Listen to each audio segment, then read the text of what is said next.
activists on board the global summit flotilla toward Gaza remain defiant. Good afternoon.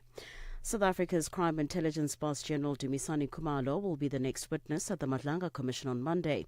This was confirmed by Chairperson Justice Mbuyiseli Madlanga at the conclusion of today's proceedings in Pretoria.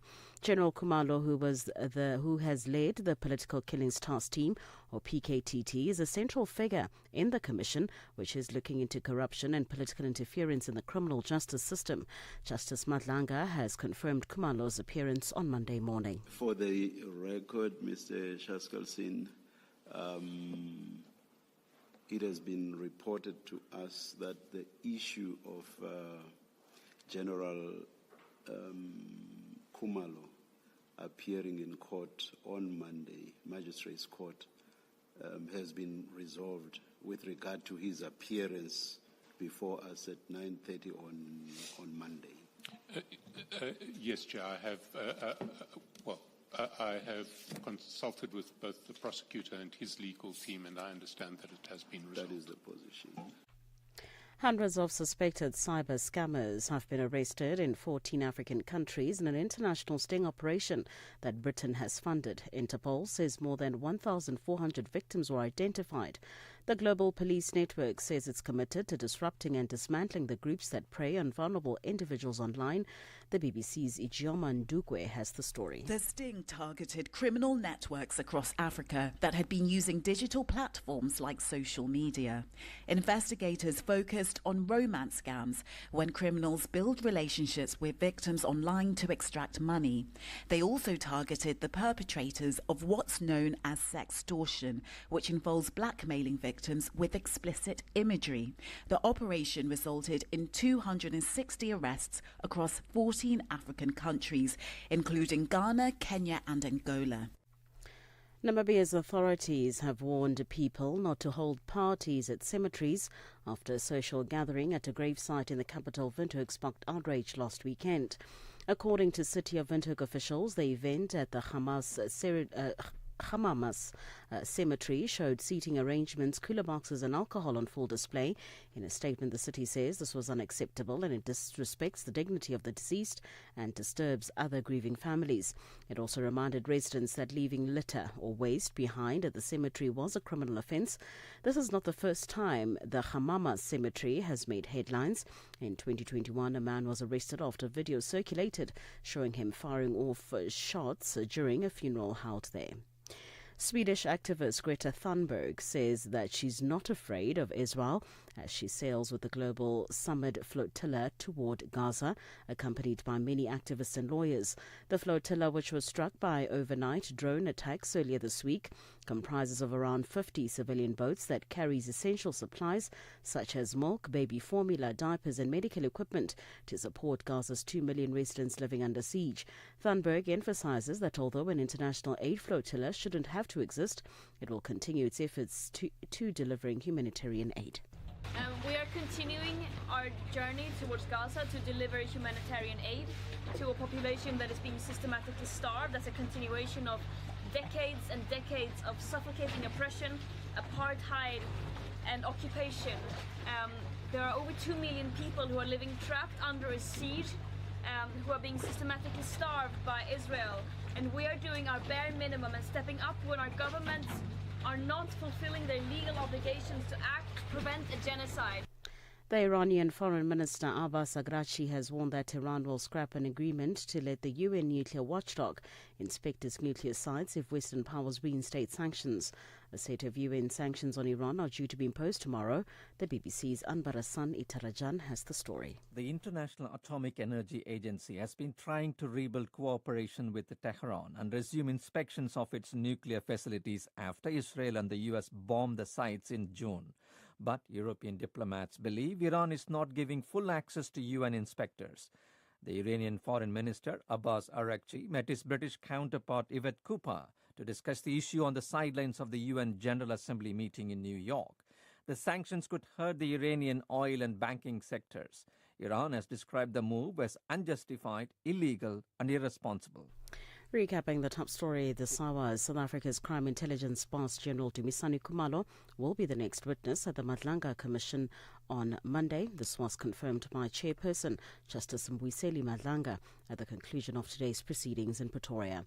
For any news stories you would like to share with us, please do send an email to newsroom@channelafrica.co.za or call us on +27 11 714 4459. For Channel Africa News, I'm Jolani Tulo Mwepe. SABC News. The African Perspective. In a sports headline, in Nigeria's bid to host the 2030 Commonwealth Games despite its huge budget, NBA has allocated funds for the success of Basketball Africa League. I'll be back with these and other stories at the bottom of the hour. Connecting Africa to the world. Africa in Business with Thami Ngubeni brings you the latest insights on Africa's economy. It is exactly 7 minutes after 4 p.m. A very good Friday to you. Here's what we've got in store coming up for you on Africa in Business today. We'll take a look at the cosmetic surgery industry and why it is that we're finding so many bogus surgeons on social media. We'll be speaking to a plastic surgeon regarding that. And I guess the big question is, how do you spot the legitimate ones? And how do you spot those who are illegitimate to ensure that should you become a candidate for cosmetic surgery or plastic surgery, you don't put your own health and even your own life at risk and the results that you want to get as well. It is Friday, and as we do every single Friday, Victor Khomoswana will be joining us and taking a look at the latest oil developments coming out of Angola, also a look at Kenya and the latest deals signed between Ethiopia and Russia, and a separate deal between Liberia and Saudi Arabia. I'm sure you're asking, what are the commonalities there? You'll find out just before 5 p.m. this afternoon. Welcome to it. This is your Friday edition of Africa in Business. Africa in Business on Channel Africa. Now, South Africa's Minister of Electricity and Energy, Kgosientsho Ramokgopa, has announced that government will end load reduction within the next 12 to 18 months. And possibly sooner with community cooperation, he says.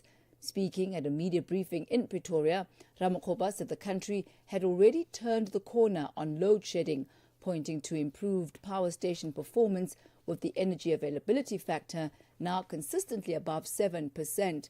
He also acknowledged the steps that have been taken in the rise in electricity costs since 2007.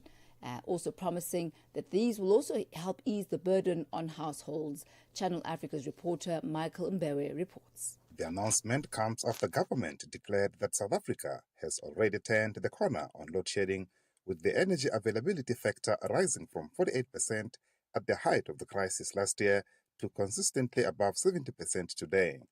Minister Kgosientsho Ramokgopa said the focus has now shifted to ending load reduction within 12 to 18 months or sooner if communities cooperate. So now today I'm announcing we're ending load reduction. So I repeat, we're ending load reduction. The period we have set ourselves is anything between 12 to 18 months, but it can be exceptionally shorter than that. And I'll explain to you why that 18 months period, because it's a function of how we get to be received by communities.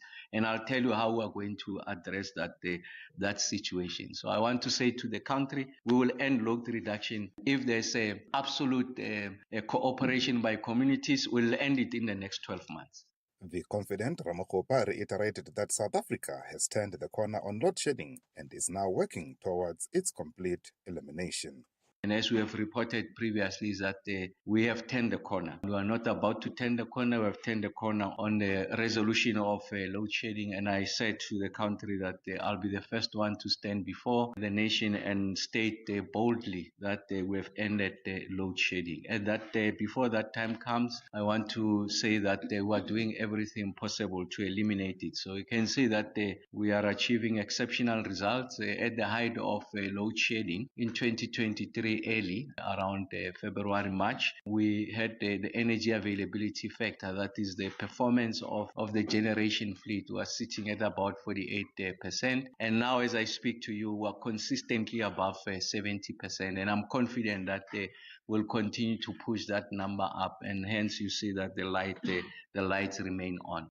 Ramakgopa further noted that government is addressing the soaring cost of electricity, which has placed heavy economic pressure on households and increased the cost of doing business in South Africa. The second challenge that is confronting us is the one on the cost of electricity. I've stood here before the country and gave you the assurance that we're working on the resolution on the cost of electricity. From 2007 to 2024, last year, electricity has increased by 937% compared to an inflation over the same period that has increased by about 155%. So you can see that it's eroding the disposable income of many households. It's not just affecting the poor, of course, it's affecting the poor disproportionately, but the middle class, even the high income earners, are finding it exceptionally difficult to afford the cost of electricity. And of course, it manifests itself in the South African economy, making our goods not competitive on the market. So we're doing everything to resolve that. I give you this assurance that we're going to resolve that. I'll come back to you. Eskom's acting group executive for distribution, Agnes Mlambo, said the process will involve the replacement of older meters. So number one, while the minister has given numbers for the load reduction, we are in the process of replacing all our old meters. And in total, we're looking at replacing about 6.2 million meters. Mlambo added that the cost will be determined after undergoing through the tender process. We are still going through the investment process internally in Eskom, which will then be followed by a commercial tender process. So the question to answer on how much is it going to cost us will obviously be the outcome of that market scanned through the tender process. Michael Mbewe, Channel Africa News, Johannesburg. This September, Channel Africa celebrates Heritage Month, a time to honor the stories, the rhythms, and the languages that make us who we are. Whether you're in Lagos or the shores of Zanzibar, to the mountains of Lesotho or the markets of Dakar, we are united in diversity. Najivunia kuwa Mwafrika. Kukondolera Afrika ndiye nduwake. Proudly African and fabulous. Let us preserve our languages. Let's embrace our uniqueness. Let's embrace our cultures and celebrate the beauty of our continent. Channel Africa, the African perspective. Africa. It's time to plug into the heartbeat of the continent. Tune in to Channel Africa, your go-to radio station that broadcasts in 5 different languages. L'Afrique du Sud célèbre la journée nationale du Kabla hujaitwa kwa jina la Double K or more of our forests have been destroyed. Tamo kutuli bwanji ndi Partido Africano da Independência da Guiné. See, Channel Africa represents every corner of this amazing land. From Lagos to Cape Town, Nairobi to Dakar, we've got you covered with the freshest news, music, and cultures. So, turn up the volume. Rhythm.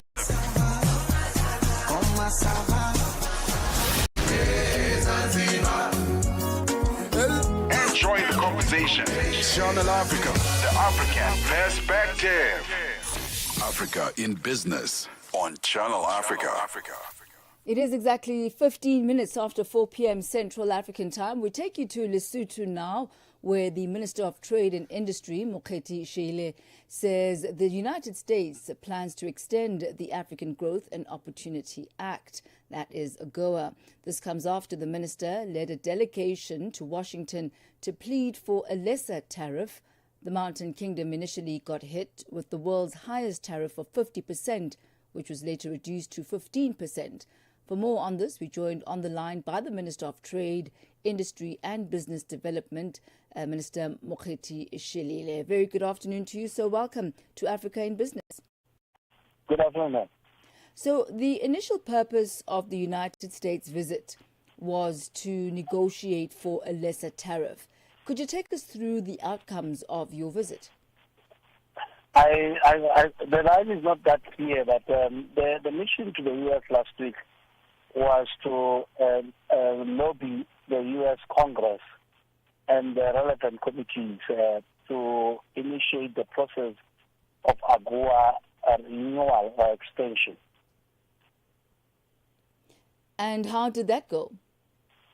Well, look, we met the different members of Congress and some in the Senate, mostly in the Ways and Means Committee and Finance Committee that are always responsible for the extension of AGOA. And I would say all of them, they said they understand the need to renew AGOA, and they are working on that. It should have been part of the budget law that was passed in Congress last week, but it was removed. So it could have even happened last week.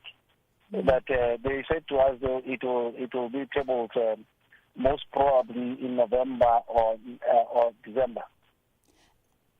A number of countries have actually questioned whether AGOA will remain following the introduction of the tariffs. Some saying that these tariffs have, in many instances, obliterated the possibility of AGOA. But clearly now, following your meeting in Washington, that doesn't seem to be the case, because now the U.S. has agreed to extend AGOA by another year. Will this decision give you as Lesotho some breathing room? This follows, obviously, the impact that was caused by the announcement of the tariffs.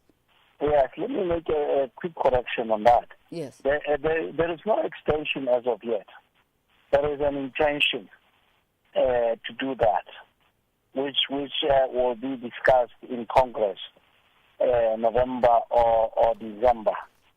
And for us, it's very critical. It's important that AGOA be extended, because it provides us a zero tariff.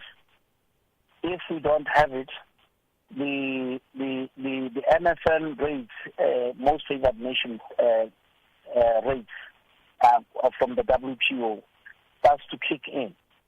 And those ones, if you compound them or you suck the reciprocal rates, which Lesotho got 15%, that just simply takes us out of competition completely. For example, if you are making items of clothing from cotton, the MFN rate is 16.5%. We already have 15% from the reciprocal rate. You add them up, you end up with 1.5%. So we need AGOA for that purpose, to still remain at zero, so that we can have our zero rate, 15% rate at least, and work on even reducing it further. So this is the importance of getting the extension. All right. So as you said, it's still at proposal stage. The intention is to renew, but it still has to go through the official processes. That's well noted. Could you take us through perhaps what other trade proposals were put forward by the Lesotho delegation in those negotiations, as far as getting... Can I ask for something? Let me just put you on speaker. I think I'll hear a lot better, and then when I respond, I'll make it on a mic. All right, not a problem. And you can repeat what you just said. Not a problem, sir. Okay. All right, okay, then. Thank you. Just hold it. We are in conversation with the Minister of Trade, Industry and Business Development, Minister Mokgetishile from Lesotho, giving us some feedback. Thank you, sir. Giving us some feedback on his visit to the United States. I was asking you, Minister, if there are any other trade proposals that were put forward by Lesotho and the delegation in trying to negotiate more favorable trade terms, specifically for the textile industry as well as other industries. Are you saying, are there any more trade negotiations? Yes, sir. Yes, of course. We still, as Lesotho, working on the negotiations with regard to the reciprocal tariff. There are two sides. We have AGOA, and then we have the 15% reciprocal tariff that we have to get it to a level where our textile industry can compete. We are not in a position to compete properly with the 15%, because some of our competitors, especially Kenya, have been given 10%. So as Lesotho, we will be better off if we are at that 10%. All right. Well, thank you very much for the update this afternoon, Minister. We certainly will be keeping abreast of development. Thank you so much. Thank you. That's the Minister of Trade, Industry and Business Development in Lesotho, Minister Mokgethi Shelile, taking us to exactly 21 minutes after 4 p.m. Mix Vibration sur Channel Africa. Qu'est-ce qui vous a amené à dire ça? Est-ce que vous avez observé un certain nombre d'événements dans la vie? Est-ce que c'était par rapport à une expérience? Est-ce que vous avez rencontré des choses qui vous ont dit il faut de la patience, comme ça les choses vont venir au bon moment et les bons dieux pourra peut-être me visiter? Oui, c'était justement un conseil que le Seigneur m'avait inspiré pour donner à son peuple, parce qu'il y a la plupart des gens, pendant que Dieu bénit les autres, ils pensent que Dieu les a oubliés, et pendant que Dieu ouvre pour les autres, ils pensent que peut-être Dieu n'a pas pu écouter leurs prières. Alors, ce n'est pas le cas. Alors, Dieu bénit tout un chacun de nous avec son temps. Donc, le temps de Dieu est toujours le meilleur dans la vie de tout un chacun de nous. Mix Vibration, tous les dimanches, de 18h à 19h, temps universel. It is exactly 22 minutes after 4 p.m. Central African time. Now the action heats up this Saturday. Just one more sleep to the 27th of September. Orlando Pirates take on Diodi in the CAF Champions League Round 2 prelims live from Orlando Stadium. Don't blink, don't miss a moment. Kickoff starts at 3 p.m. You can catch this only on SABC 1 and SABC Plus. The battle begins now. Africa means business. Tune into Africa in Business with Thami Ngubeni for the future of the African economy. Channel Africa, the African perspective. Now, mental health has come up as one of the major challenges faced by entrepreneurs. This came up at the Metropolitan Collective Shapers launch in Johannesburg. Dr. Antoinette Besson, registered psychologist, says entrepreneurs need support not only from family and friends, but also from mentors, coaches and community members. Nothando Makutulela reports. Agriculture continues to be the backbone of the South African economy. In the first quarter of 2025, the agricultural production increased by over 15%, adding 0.4% of a percentage point towards gross domestic product. Entrepreneurs in the sector say while this industry is capital intensive, it also takes a toll on them mentally. Shamin Shetty from Ashoka, Southern Africa, says that mental health is a huge issue not only locally but globally and in all spaces. Mental health has become a huge issue in all spaces. For Metropolitan, I don't know if you've got HR people here as an organization. I'm sure it's also an issue. Everywhere it's an issue. As a mother of 2 Gen Zs, it's an issue. I speak to colleagues, it's an issue. In entrepreneurship development, it's an issue. Metropolitan CEO Peter Chigubo says entrepreneurs should mind their mental health. The agricultural sector yields great results, but a lot goes into it and can take a toll on an individual. Normally, when we don't have the money, we think money will solve everything. Mental health will never be solved by money alone, and that is the start. Registered psychologist Dr. Antoinette Besson says more still needs to be done to address mental health in the country across all age groups. We still have a lot to do, and that's why collaboration is so important. It's not something one industry or one institution can do. We need to take hands across different sectors. We need industry, we need government, we need the private sector, we need people to take hand, also our communities. Very often we forget communities and the very important role that they play. Nothando Makutulela, SABC News, Johannesburg. Africa in Business on Channel Africa. It is exactly 25 minutes after 4 p.m. Central African time. Now, President Cyril Ramaphosa has offered South Africa as a venue for any future peace talks between Ukraine's President Volodymyr Zelensky and Russian President Vladimir Putin. President Ramaphosa was speaking to the media at the conclusion of his engagements in New York, where he attended the high-level week of the United Nations General Assembly, while also engaging United States businesses on issues related to trade and investment. Ramaphosa indicated that it was South Africa's strategic objective to have the 30% tariff imposed by the United Nations reduced or removed. Show and Bryce Peace reports. After 4 days of intense discussion, intervention and negotiations on multilateral and bilateral issues, some key developments as it relates to the Ukraine file after President Ramaphosa met with President Zelensky on Wednesday. He now is ready for negotiations without any preconditions and urges us to put the same message across to President Putin, which we will and which we continue to. So our role in this whole drama is to try and see how best we can get the parties to talk and to negotiate. And we've even offered that should they find the need for a venue, South Africa is well known as a venue that can be utilized. Many other conflicts were well resolved because people came to South Africa. Immediately raising the question as to whether President Putin would be able to travel to South Africa, a states party to the Rome Statute, due to an international criminal court warrant for his arrest. But Article 16 of the statute does allow for a caveat to the enforcement of the warrant, allowing the UN Security Council to adopt a resolution requesting the court to suspend processes of investigation and prosecution for a period of 12 months in terms of the Council's charter mandate of maintaining international peace and security. That would need consensus from the Council, in particular from the 5 permanent members, meaning that, in theory, South Africa could very well be a venue for future peace talks if the 2 warring parties agreed. On the bilateral trade negotiations with the United States, Ramaphosa said the talks were moving towards detailed text-based negotiations, as he struck an optimistic tone.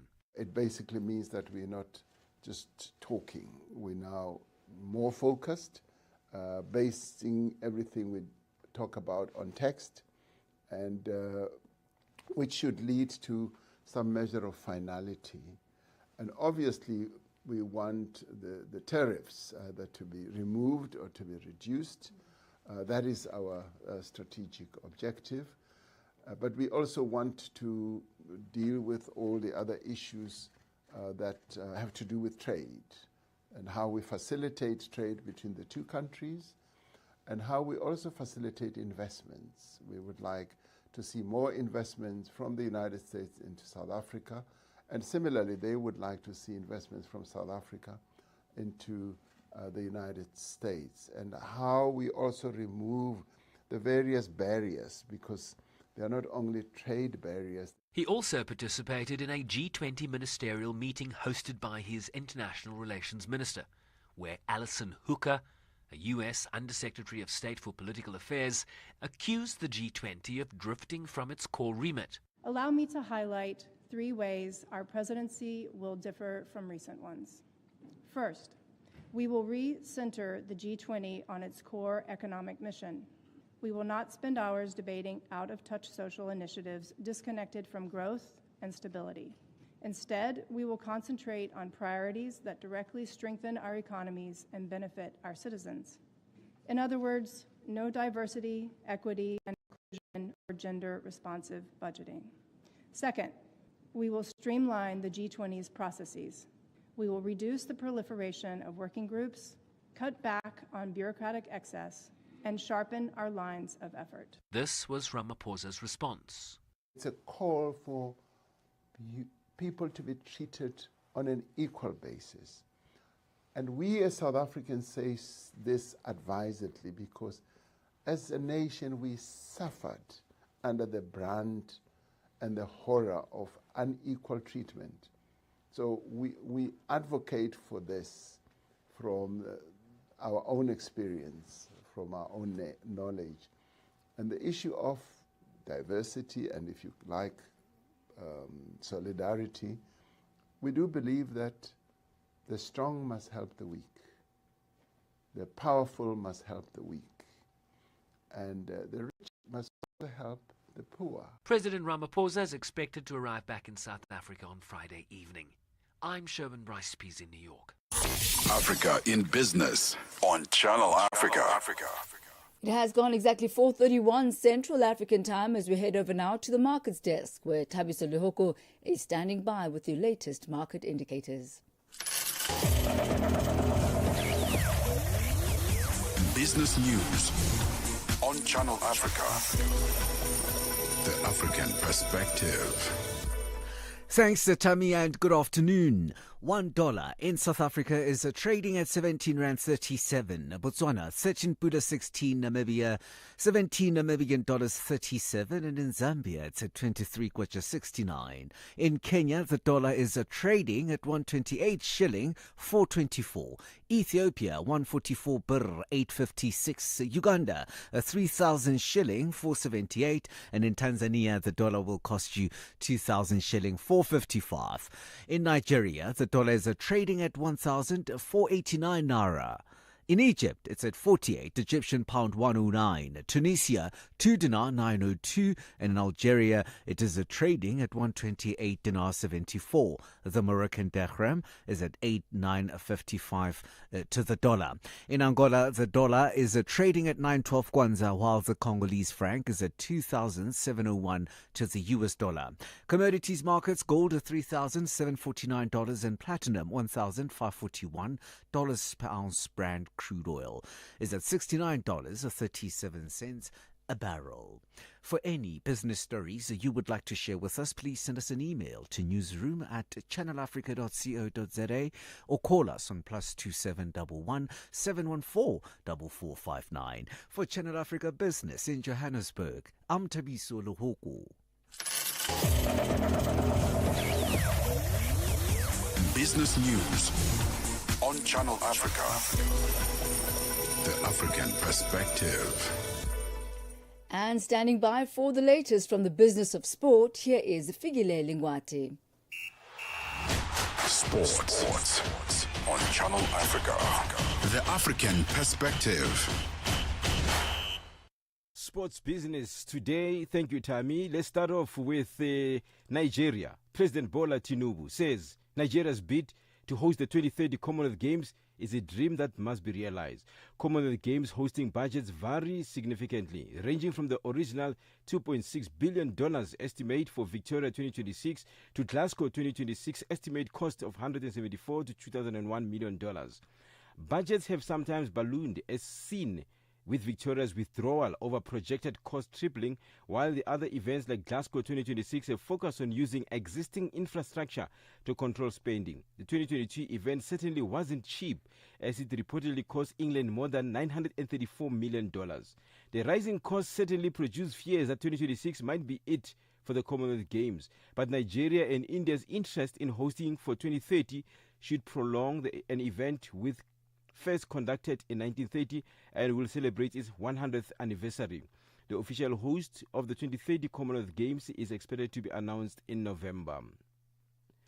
Basketball in Nigeria, Dolphins reclaimed the Nigerian Women's League title for the first time in a decade with a dramatic 61-55 overtime victory against former champions First Bank. This victory was particularly significant for the Dolphins as it marked the return to winning ways for head coach Peter Akindele and assistant coach Okechukwu Uta. The team erupted in an emotional celebration, and they were crowned back after a decade, as well as a $5,000 prize money. The championship clash drew an exciting crowd and high anticipation and lived up to expectation. Meanwhile, team captain Okon Awele received $335 for her outstanding performance. We still have more on the business of sport, and it takes us to the business of sports, where we tell you more about more of the sports that is happening in and around the continent. We have more that you should know about what is transpired earlier in the day. Also, in the business of sports, Sierra Leone have amassed a whole host of money from the government to continue developing women's football. The amount of money will be made available for the teams and the national soccer team for the rest of the season. For Channel Africa Sport, I am Figile Lingwati. Sports on Channel Africa. The African perspective. Get the news, music, and lifestyle of Africa on Channel Africa, the African perspective.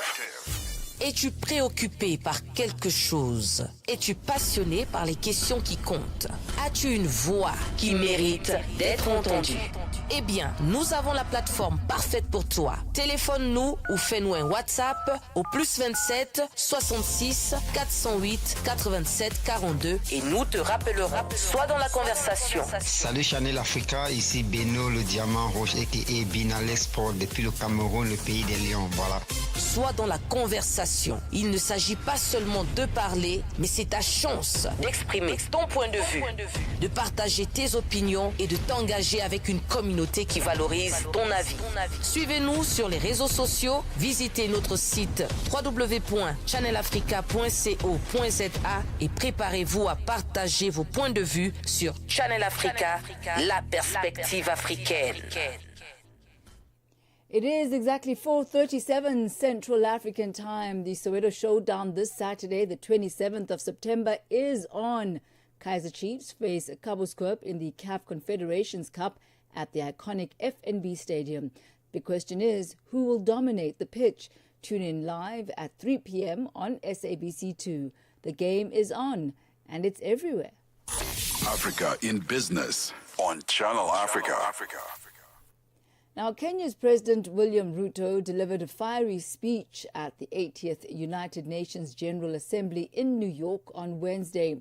Ruto's speech addressed the humanitarian situation in Gaza, the war in Sudan, the need for institutional reforms at the United Nations, and among international lenders such as the IMF and the World Bank, the security situation in Haiti, and the world's simmering geopolitics. He also called for urgent reforms in the global climate financing in the latest push by Africa for fairer systems to support vulnerable economies. Let's take a listen. On human rights, our principle is clear and unwavering. The protection of civilians and respect for humanitarian law cannot be applied selectively. We cannot condemn suffering in one place and turn a blind eye in another.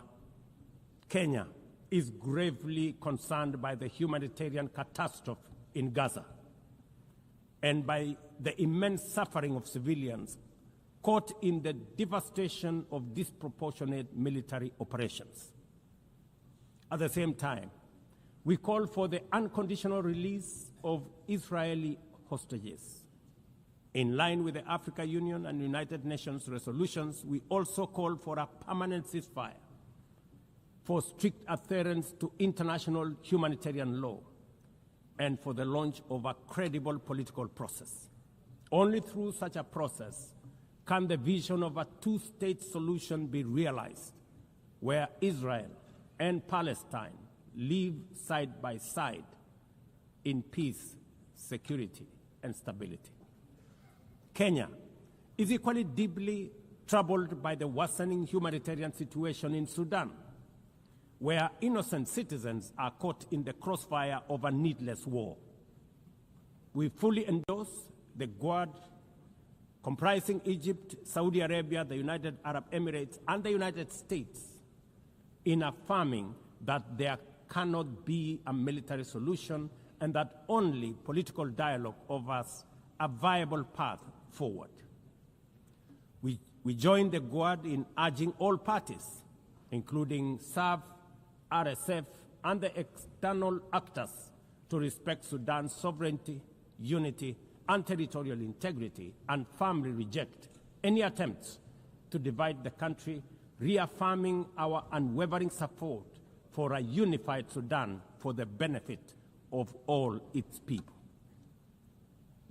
Excellencies, distinguished delegates, those who look to the future with a clear vision know that climate change is not only the single greatest threat of our age, but also one of the greatest transformation opportunities of our time. The global stocktake has made it plain that the world is off track. Current national determined contributions are steering us towards temperature rises far beyond any safe threshold. This is the difference between survival on one hand and devastation for millions across the world. on the other. Kenya and Africa are not passive victims of this crisis. We are taking bold steps showing that climate action is not only possible, but can also be the foundation for inclusive growth.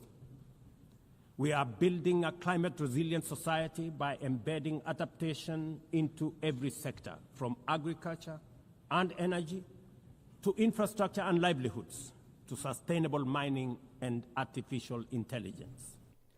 That was Kenya's President William Ruto addressing the 80th United Nations General Assembly in New York. AUSISA, the Association of Water and Sanitation Institution of South Africa, is a platform uniting Africa's water professionals. This November, Africa leads the conversation on water and sanitation. Join global and African leaders at the AUSISA Africa and Global South Dialogue 2025 from the 9th till the 12th of November at the Emperor's Palace, Johannesburg. From policy innovation, this is where action meets collaboration for a water-secure future. Register today at ausisa-watersan-dialogue.org or follow at AUSISA on social media. AUSISA, working together for sustainable water and sanitation security in Africa. Africa in Business on Channel Africa. It is exactly 4:42 Central African Time. Now, experts in the field of cosmetic surgery have sounded the alarm on the rising number of practitioners marketing themselves as quote-unquote cosmetic surgeons or cosmetic specialists. Professor Chrysis Sofianos, a prominent plastic surgeon, says persuasive marketing tactics that are prevalent on various social media platforms obscure the significant risks associated with procedures performed by non-specialists. He joins us now on the line to discuss risks associated with bogus cosmetic surgeons. Professor Sofianos, welcome to African Business. Good to have you with us. Thanks so much. Thanks so much for having me. So how widespread is this problem? I mean, how big of a problem is it really, is in the rise of unqualified cosmetic surgeons? Yeah, I mean, South Africa, cosmetic surgeon is not a recognized specialist qualification. The only formally recognized specialist qualification is a plastic surgeon. It's a growing and serious problem in South Africa. The HPCSA, which governs doctors in our country, have said that there's been an over 40% rise over the last 3 years tied to negligence and wrongful practices. Internationally, it's not much better, with 1 in 5 cosmetic operations performed by less experienced or non-specialist practitioners requiring revision surgery.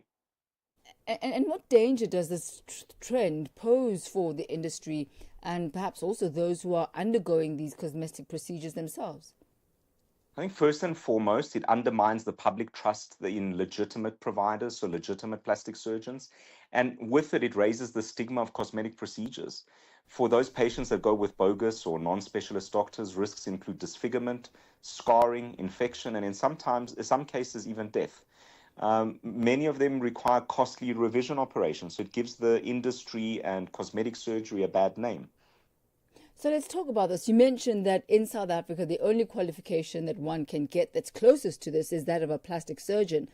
But there are some GPs that actually have been practicing, cosmetic surgery. How do they get to do that? How do they supplement, their medical degree? Is there some sort of certification that one can do? How are they trying to close and narrow that gap? So they're closing and narrowing the gap by getting further training, be it overseas or with other providers in South Africa. But usually that training is not sufficient enough to be called a plastic surgeon.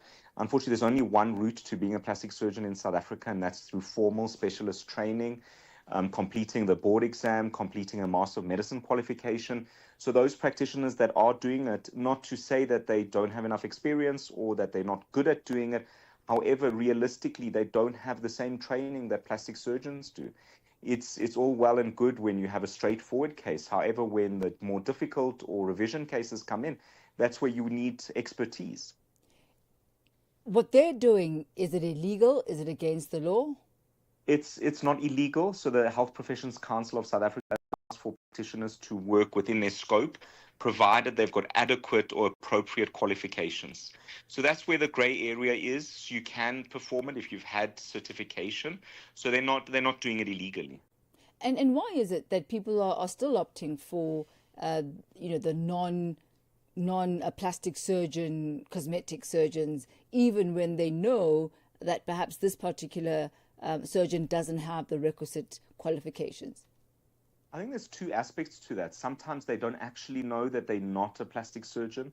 Other times, the sort of glitzy social media ads, the special deals, the sort of flashy before and after images, those sort of detract from the truth that they don't have the proper credentials to be a plastic surgeon. So some patients overlook that. Some patients that information is withheld from them. Again, from a patient point of view, it's quite a vulnerability that you have emotionally. There's body image pressures, and desire for quick fixes also make them more susceptible to the shortcuts that are cosmetic surgeons. I mean, this is quite a broad area of practice, and perhaps let's backtrack a little bit and start with some definitions and try to differentiate the difference between a plastic surgeon and aesthetics. What do you call them? They deal with aesthetics, right? Yeah, absolutely. So there are some enhancing procedures that one can go into that don't necessarily qualify as plastic surgery, but something else. Help us understand. Absolutely. So there's the aesthetic practitioners. So those aesthetic practitioners do non-surgical procedures such as fillers and Botox, and that's completely acceptable. And they've actually become the norm in our country to be performing these non-surgical rejuvenations. We then take it a step further where we talk about surgical rejuvenation. So that's aesthetic surgery. A true aesthetic surgeon is a plastic surgeon. At least in South Africa, a plastic surgeon is someone who's gone through the formal training, formal board exams. They've been in a specialist program for at least 4 to 5 years. So for 4 to 5 years, all they've been doing is been training to be a plastic surgeon. A cosmetic surgeon is a broad term. So anyone can provide it, they've had some training or they've been on a course, they can wake up in the morning and call themselves a cosmetic surgeon. In South Africa, the term cosmetic surgeon does not have any qualifications or specific standing to it. It could be anyone as long as they're a doctor in South Africa. And how does one verify the type of qualifications that your particular practitioner or prospective practitioner might have? The custodian of all medical qualifications and medical practitioners in South Africa is the Health Professions Council. They've got a tool online called the iRegister. So you can log on, you can type in your doctor's name and surname, and you'll be able to instantly see, firstly, their training, and secondly, the category in which they registered. So if you see their plastic and reconstructive surgeon, independent practice, you can know that these people have been through adequate training and adequate board exams. And how big of an industry is this? I mean, if you go through social media, you really get the impression that it's burgeoning. It's absolutely, especially over the last few years, the industry is just growing exponentially. And I think that's where people have or other practitioners have jumped on the bandwagon. In South Africa, the cosmetic surgery and procedures market generated about 500 million in revenue. It's expected to go up to $1 billion by 2033. Over 86,000 aesthetic procedures in South Africa, and of these, half were surgical procedures, and it's just growing. If we look at the US is a $195 billion market, so by 2033. So it's a huge market. It's large, it's growing both globally and locally. It's no longer a fringe or a niche service. Everyone's talking about it, and everyone has considered it in their sort of journey for rejuvenation. Is this limited to South Africa? How are other countries on the African continent dealing with and interacting with cosmetic surgery? So there are other board exams in South Africa, something called COSEXA, which is the Eastern African countries. Unfortunately, it's a problem across the board. Again, you need specific exams and specific training to be a specialist in a field. But globally, those lines are becoming grayed. There's cosmetic surgeons in the US who have set up a sort of parallel system, which again, they're not board certified plastic surgeons. So it's not unique to us, unfortunately. Well, thank you so much, Professor Christos Sofianos, for putting that into perspective. I mean, there can be some really grey lines when you look at aesthetics, because ultimately, people will look at the final results, and if it's beautiful, they're happy. But it can also go the other way if you're not under the knife of a specialist. We thank you so much for your time this afternoon. Thank you so much for your time. Thank you. That's plastic surgeon Professor Christos Sofianos, bringing us to exactly 4:51. From markets to innovation. From markets to innovation. Africa in Business with Thami Ngubeni covers it all. With Africa's future in focus, Channel Africa, the African perspective. For our Friday edition of Business Roundup, we're joined once again by Victor Khumuswana, author of Africa is Open for Business and Africa Bounces Back.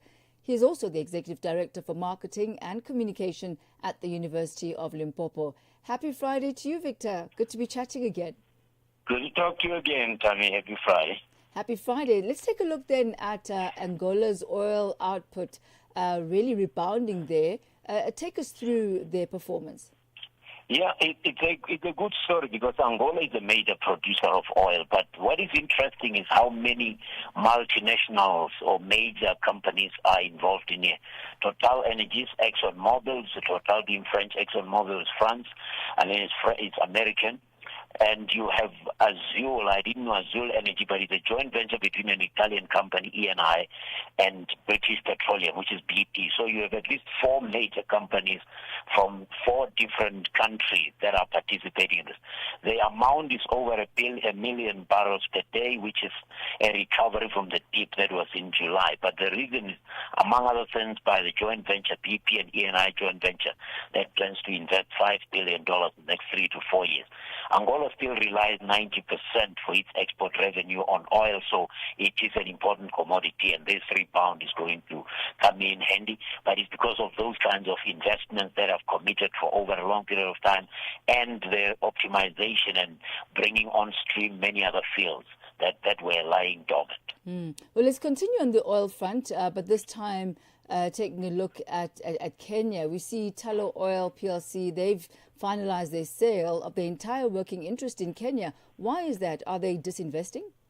Yeah, Tullow Oil is an Irish company listed in London, and it has been disinvesting. I think they exited Gabon as well in the Central Western Africa region, and they might have exited Uganda as well. So they were one of those early investors on the African continent in the oil industry. They were also invested in Ghana. I don't know where they are on that, but they have been rationalizing. I think it's just a matter of the risk profile of the African continent either not flying with the risk, the appetite of the investors, because they are selling their Kenya business to Gulf Oil, Gulf Energy, which is, and it's not a surprising trend, Thami, if we just look at how much Middle Eastern companies are investing in Africa. So probably the Middle Easterns, with all the money that they made in the oil industry there, they have a lot more money to invest. If you just check, they're in the top 3. By top 3, I mean the Middle East, alongside China and the U.S. when it comes to investment.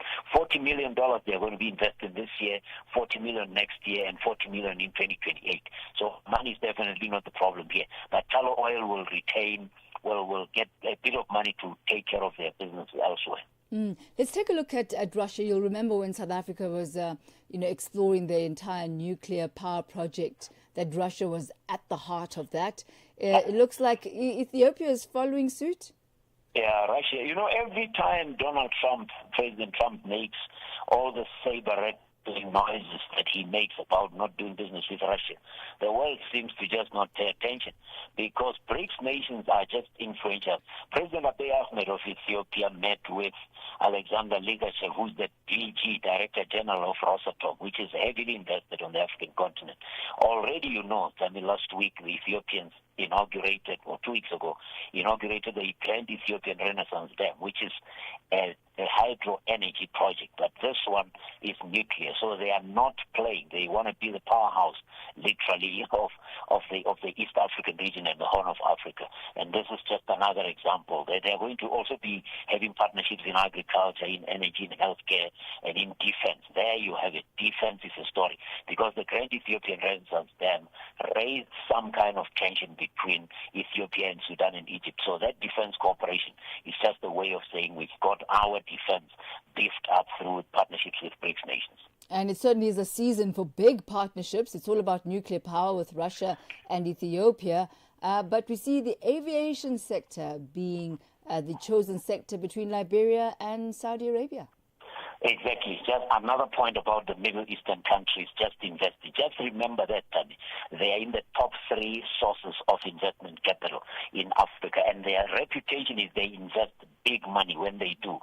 The Chinese lead with jobs created. Americans lead with a number of projects they invest in, but the Middle Eastern investors are bringing big billions of dollars kind of projects, and this is another agreement. A small country in West Africa saying, we want to get our civil aviation authority going. That is important for tourism, it's important for all kinds of things, but again, it's just that collaboration is no longer Europe and North America. It shows that Middle East is an area that we must all be watching. Middle East and Africa looking like a very popular combination there. We'll leave it at that for this Friday, Victor. Always a pleasure. Have a good weekend, Thami. Bye-bye. Have a great one. Thank you. That's Victor Khomiswana, author of Africa is Open for Business and Africa Bounces Back. He brings us to exactly 4:57 as we say bonjour and happy Friday to you, Merci, bonjour Thami, happy Friday to you too. Et sur Vue d'Afrique, aujourd'hui on va parler de la RDC et du Rwanda qui annoncent pour le 1er octobre le début de la mise en œuvre des mesures de sécurité prévues. Nous parlons aussi de la tension qui reste vive à Antananarivo. Do you know Antananarivo? It's in Madagascar. Is that in Madagascar? It sounded very interesting whenever I did. Et on parlera aussi de la présidentielle en Côte d'Ivoire. Voilà, restez connectés sur Vue d'Afrique. Merci Thami. Thank you so much. That's Joelle and Vue d'Afrique coming up from ourselves as the Africa in Business team. News desk Jolane Tulongwepe, economics desk Tabiso Lehoko, our sport Figile Lengwati, as well as our producer Mabo Boloka and technical director. We've got Mondli with us today, and also social media. I'm Thami Ngubeni. You have yourself a splendid weekend ahead as we leave you in the hands of Vue d'Afrique and the Joelles. Have a good one.